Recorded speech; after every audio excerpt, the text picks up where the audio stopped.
Hello Fleet, and welcome to another episode of Captain's Academy with your instructor Chase.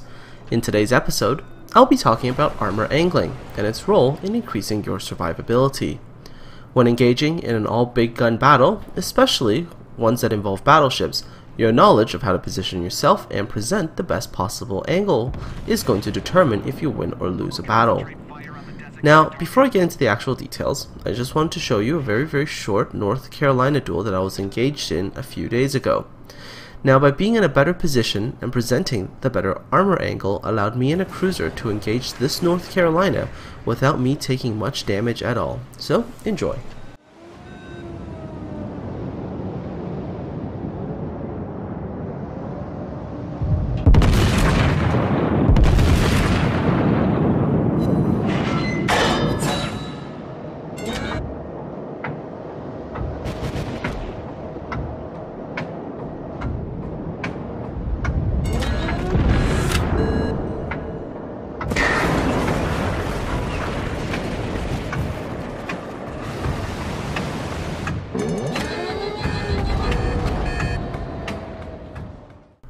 So, how does this all work, really? Well, honestly, the best way to explain armor angling is to actually look at a picture. In this particular picture, and yes, I do know that it's a tank, it shows you what armor angling does. The sloping this particular tank forces shells that hit the armor to have to travel through significantly more armor, while not increasing the weight by actually having to slap on, let's say another 100 millimeters of armor. So in this particular tank, if you look at this closely, the armor angling effectively double the amount of armor that this tank has without increasing the weight at all. Now, in real warships, designers did exactly the same thing. So if you take a look at this armor diagram for the HMS Hood, you'll notice that the belt armor actually slopes downward at an angle. But what I feel is that right now in World of Warships, it feels as if the developers want the players to be a little bit more involved in angling their ships, so they might not have made the sort of natural angling that was initially designed by the designers feel very apparent, and there's more need for your own actions to be, involved in maneuvering and angling your ship, more so like tanks and less like actual warships. But who knows, that could be just a gameplay decision, but it's okay because it is possible to actually angle your ships much like you could angle tanks in World of Tanks. So let's see how this is actually done and the ideas behind it. The absolute worst kind of position you can get into in World of Warships is broadside on broadside, because when you're in this kind of position, you're basically taking shots from the enemy ship and presenting essentially a flat piece of your armor to them. This makes for very high chances of penetration for both ships, assuming that you're just staying in that broadside on broadside position. And the result is you either kill the enemy ship really quickly, or they kill you very quickly. But in both cases, the survivability of either ship is less dependent on their armor and more dependent on how good the player's aim is. So this is kind of the position you want to stay away from. What you want to do is get into positions where your armor is angled. So let's take a look what that looks like. Now I want you all to think back to that clip I showed you at the beginning, where I was in North Carolina and I was up against the enemy North Carolina. Well, in that particular battle, my positioning was what gave me a certain degree of angling of my armor. And as we were sort of approaching that crossing the T position, I was at sort of an offshoot angle. So when he fired his guns at me, his shells were hitting my belt armor at an angle. They weren't hitting me flush on at 90 degrees. They were hitting me around like 40-ish, 50-ish degrees. And what you were able to see was that the shells began to bounce. Now, just by sheer positioning alone can get you into a position where the enemy shells won't hit. So this kind of grants you the ability to make your ship have greater survivability. Yes, some shells will still occasionally penetrate, but you are going to start to see some bounces in a position like this. And it actually, makes your ship a little bit more survivable. But there is something you can still do to make the situation even better for yourself, and that is what I'm going to explain in this next picture. Now, if you were to turn in just a little bit, sort of in the same position as the last one, but now you've just sort of turned your ship into the enemy ship a little bit, and thus producing an even more angled version of your armor, then what you begin to see is that the majority, and the absolute majority of the shells that are fired against your belt armor will begin to bounce, and you will take very, very, very little damage. So if you are able to do this, you're significantly increasing your survivability. There are very, very few penetrations that are likely to occur, and a lot more of the shells are likely to bounce.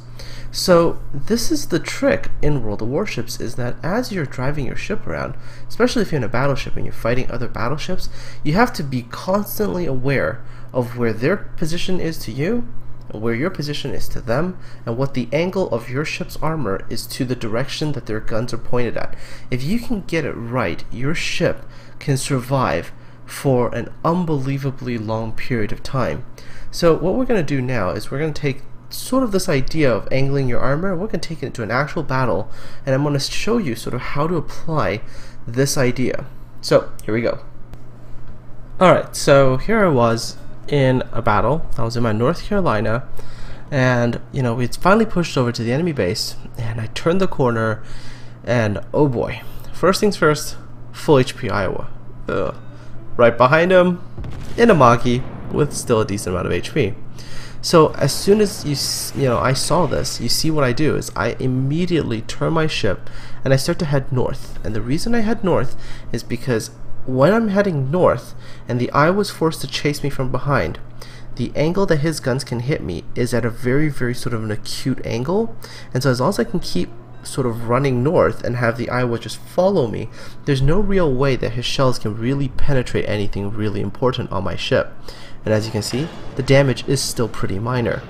But of course, with multiple battleships closing in on me, as yes, there is another New Mexico behind them as well, my primary focus is now trying to keep the best armor profile to 3 different ships.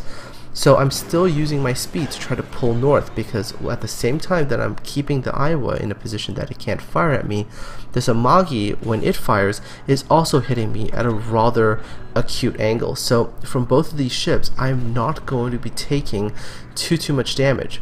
At the same time that I'm presenting a very difficult target for them, they aren't exactly making themselves the easier targets for me either. The Iowa behind me was at a position where if I shot him, I would have also hit a very angled part of his armor and would have bounced most of my shots. But where I get a little bit lucky is that one of the cruisers on my team managed to launch a torpedo salvo, and by doing so managed to push the Iowa away, and now the Iowa is starting to present more of a flat angle to me, and you'll see that the Iowa continues to turn, and as long as it continues to do that, it's giving me a chance to actually start shooting at it. But you don't see me doing it right away because of course the Amagi is still a threat. But what the Amagi does at this time is the Amagi begins to turn, and by doing so it presents only its forward guns as a threat. And so what I immediately do is I shift my focus to the Iowa that's turning around.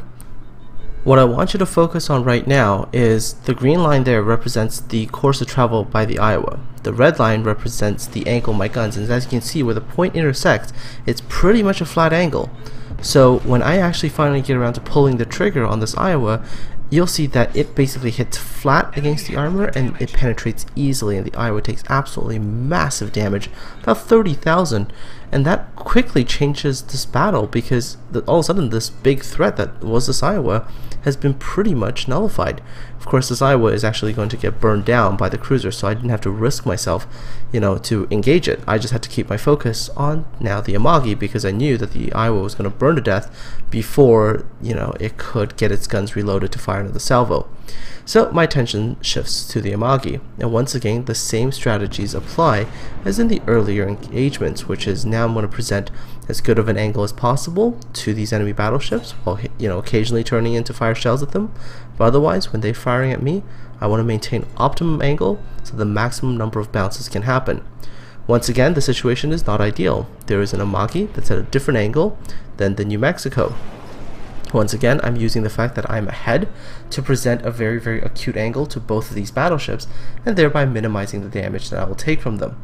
This Amagi, on the other hand, as you can see, is making the same mistake as the Iowa previously, is it's sort of coming flat against the direction of my guns, and once again, I'm able to hit it nice and hard, and in this particular case, getting another Citadel and doing 17,000 damage.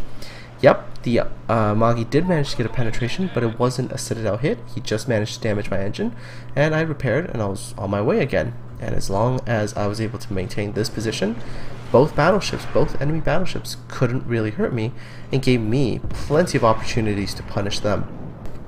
Where World of Warships differs from World of Tanks when it comes to armor angling is that ships are constantly moving, and unlike World of Tanks where you can sort of hunker down in certain positions, get well angled, and it's really hard to kill you, ships, they're always moving, so you're constantly having to adjust and change your angle depending on where you are, where the movement of the enemy ships are, what obstacles might be around. So there's this constant, sort of mental math that has to be done.